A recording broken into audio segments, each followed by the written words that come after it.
The Making of a Scientist. 10th English. S.R. Unit 6. Richard Ebright has received the Searle Scholar Award and the Schering-Plough Award for Biochemistry and Molecular Biology. It was his fascination for butterflies that opened the world of science to him. Read and find out. How did a book become a turning point in Richard Ebright's life? How did his mother help him? At the age of 22, a former Scout of the Year excited the scientific world with a new theory on how cells work. Richard H. Ebright and his college roommate explained the theory in an article in the Proceedings of the National Academy of Science. It was the first time this important scientific journal had ever published the work of college students. In sports, that would be like making the big leagues at the age of 15 and hitting a home run your first time at bat. For Richard Ebright, it was the first in a long string of achievements in science and other fields. And it all started with butterflies. An only child, Ebright grew up north of Reading, Pennsylvania. There wasn't much I could do there, he said. I certainly couldn't play football or baseball with a team of one. But there was one thing I could do: collect things. So he did, and did he ever. Beginning in kindergarten, Ebright collected butterflies with the same determination that has marked all his activities. He also collected rocks, fossils, and coins. He became an eager astronomer, too, sometimes stargazing all night. A home run in the game of baseball is when the batter scores a run after running safely around all bases and back to the home plate without stopping. A ball hit out of the playing field is also called a home run. Getting a paper published at the age of 15 in a scientific journal is here compared to scoring a home run while batting for the first time. From the first he had a driving curiosity along with a bright mind. He also had a mother who encouraged his interest in learning. She took him on trips, bought him telescopes, microscopes, cameras, mounting materials, and other equipment, and helped him in many other ways. I was his only companion until he started school, his mother said. After that I would bring home friends for him. But at night we just did things together. Richie was my whole life after his father died when Richie was in 3rd grade. She and her son spent almost every evening at the dining room table. If he didn't have things to do, I found work for him, not physical work, but learning things, his mother said. He liked it. He wanted to learn. And learn he did. He earned top grades in school. On everyday things he was just like every other kid, his mother said. By the time he was in the 2nd grade, Ebright had collected all 25 species of butterflies found around his hometown. See following box. Species and subspecies of butterflies collected in 6 weeks in Reading, Pennsylvania. Gossamer winged butterflies. White M hairstreak. Acadian hairstreak. Bronze copper. Bog copper. Purplish copper. Eastern-tailed blue. Melissa blue. Silvery blue. Snout butterfly. Wood nymphs and satyrs. Eyed brown. Wood nymph, grayling. Monarchs. Monarch or milkweed. Whites and sulfurs. Olympia. Cloudless sulfur. European cabbage. Brush-footed butterflies. Variegated fritillary. Harris's checker spot. Pearl crescent. Morning cloak. Painted lady. Buckeye. Viceroy. White admiral. Red spotted purple. Hackberry. That probably would have been the end of my butterfly collecting, he said. But then my mother got me a children's book called The Travels of Monarch X. That book, which told how monarch butterflies migrate to Central America, opened the world of science to the eager young collector. At the end of the book, readers were invited to help study butterfly migrations. They were asked to tag butterflies for research by Dr. Frederick A. Urquhart of the University of Toronto, Canada. Ebright's mother wrote to Dr. Urquhart, and soon Ebright was attaching light adhesive tags to the wings of monarchs. Anyone who found a tagged butterfly was asked to send the tag to Dr. Urquhart. The butterfly collecting season around Reading lasts 6 weeks in late summer. See graph below. If you're going to chase them one by one, you won't catch very many. So the next step for Ebright was to raise a flock of butterflies. He would catch a female monarch, take her eggs, and raise them in his basement through their life cycle, from egg to caterpillar to pupa to adult butterfly. Then he would tag the butterfly's wings and let them go. For several years his basement was home to thousands of monarchs in different stages of development. Eventually I began to lose interest in tagging butterflies. It's tedious and there's not much feedback, Ebright said. In all the time I did it, he laughed, only 2 butterflies I had tagged were recaptured. They were not more than 75 miles from where I lived and KNR English. Read and find out. What lesson does Ebright learn when he does not win anything at a science fair? What experiments and projects does he then undertake? What are the qualities that go into the making of a scientist?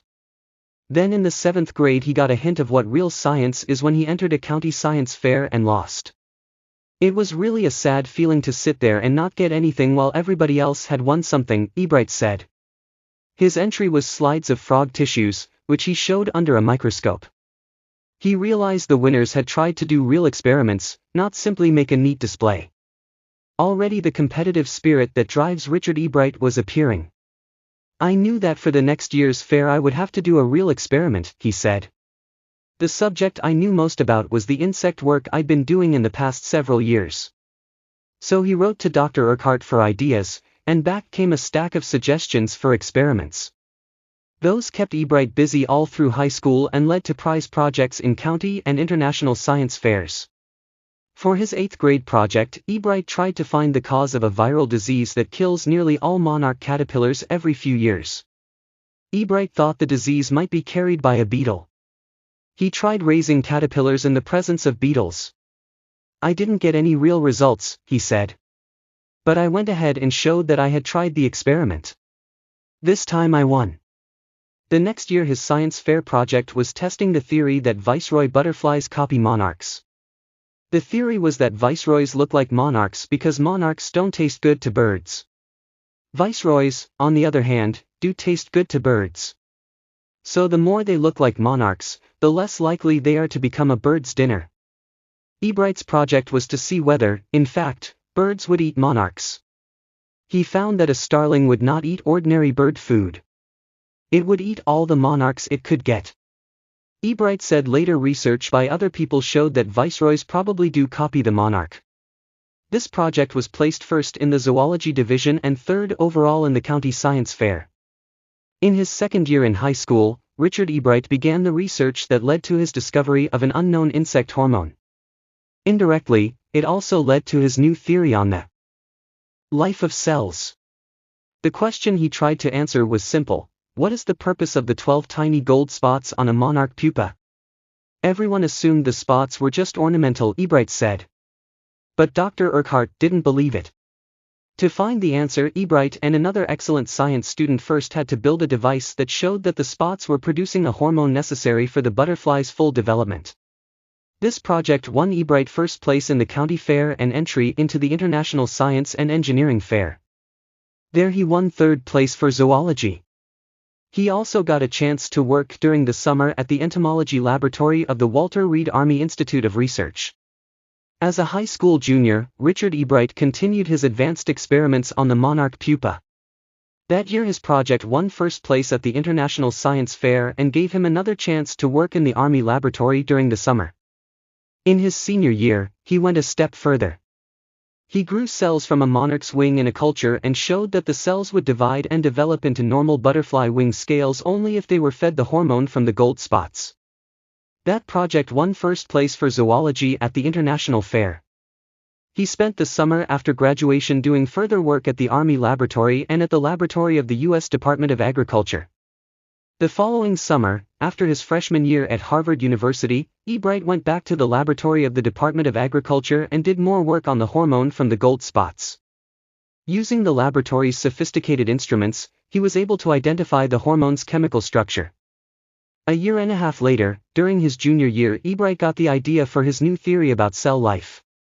It came while he was looking at X-ray photos of the chemical structure of a hormone.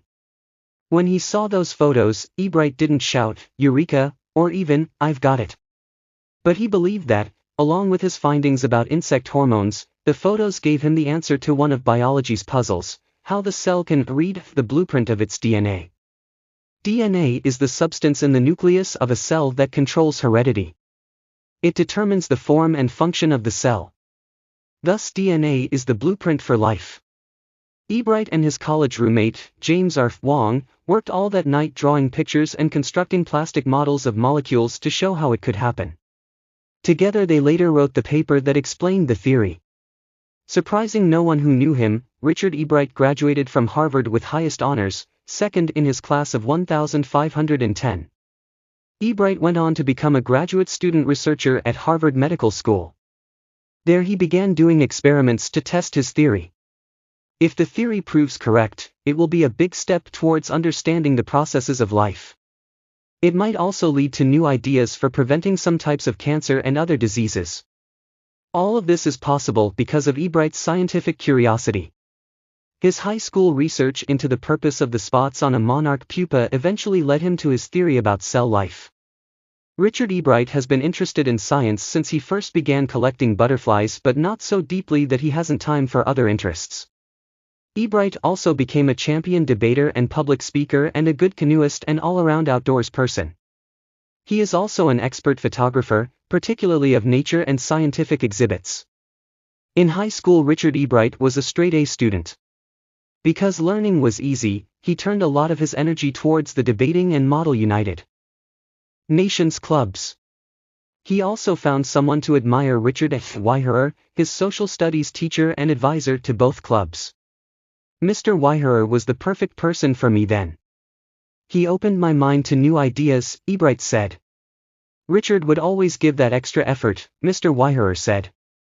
What pleased me was, here was this person who put in 3 or 4 hours at night doing debate research besides doing all his research with butterflies and his other interests. Richard was competitive, Mr. Ebright continued, but not in a bad sense. He explained, Richard wasn't interested in winning for winning's sake or winning to get a prize. Rather, he was winning because he wanted to do the best job he could. For the right reasons, he wants to be the best. And that is one of the ingredients in the making of a scientist. Start with a first-rate mind, add curiosity, and mix in the will to win for the right reasons. Ebright has these qualities. From the time the book, The Travels of Monarch X, opened the world of science to him, Richard Ebright has never lost his scientific curiosity. Robert W. Peterson. Bhavya Sri Academy.in